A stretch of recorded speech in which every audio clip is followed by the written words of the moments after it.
মুখ্যমন্ত্রী জলপাইগুড়ি সফরে ঠিক তখনই তৃণমূল কংগ্রেস পরিচালিত মাগুরমারি ২ নম্বর গ্রাম পঞ্চায়েত প্রধান ও দলের অঞ্চল সভাপতির বিরুদ্ধে কেন্দ্রীয় অর্থ কমিশনের টাকা ৯/৬-এর অভিযোগ তুলে পোস্টার।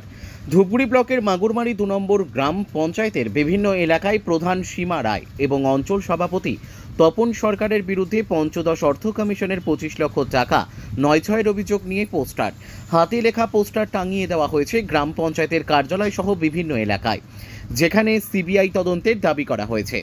পাশাপাশি প্রধানসহ তৃণমূল কংগ্রেসের অঞ্চল সভাপতিকে গ্রেপ্তারের দাবি জানানো হয়। ঘটনায় রীতিমতো গোটা এলাকায় ব্যাপক চাঞ্চল্য ছড়িয়ে পড়েছে।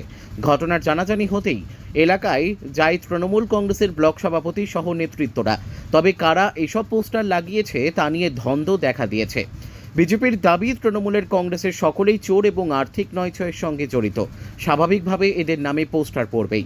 তবে পোস্টারের বিষয়ে প্রধান সীমা রায় জানায়, প্রথমে আমি বলবো এটা একটা ভিত্তিহীন, কারণ 25 লাখ টাকা আমি যদি আত্মসাৎ করি, আমি বা আমার অঞ্চল সভাপতি যদি আত্মসাৎ করি, তাহলে এতগুলো কাজ কী করে হলো? আমাদের জীবিকা যেমন 1 কোটি টাকারও খুব কম অ্যামাউন্ট ঢুকে আর কি, কিন্তু সেই সমস্ত যদি আমি আত্মসাতে করে থাকি, তাহলে এতগুলো কাজ কী করে? অবশ্যই চক্রান্ত, অবশ্যই আমার বিরুদ্ধে কারা করতে পারে, আমার বিরুদ্ধে চক্রান্ত করা হচ্ছে। মাগুরমারি ২ নম্বর গ্রাম পঞ্চায়েতের তৃণমূল কংগ্রেসের সভাপতি নূর আলম বলেন, আসলে এটা তো ভিত্তিহীন অভিযোগ। মানে আজকে আমাদের সিএম আসতেছে, বিরোধীদের তো কাজ নাই কোনো, এরা উৎসাহ অপপ্রচার এগুলাই করে বেড়ায়। আজকে আমাদের সিএম আসতেছে, এরা এই ঘটনাগুলো ঘটাচ্ছে। বিজেপির মণ্ডল সভাপতি পলাশ বসাক বলেন, আজকে সারা পশ্চিম বাংলায় যে সরকার চলছে, এই সরকার হচ্ছে চোরের সরকার।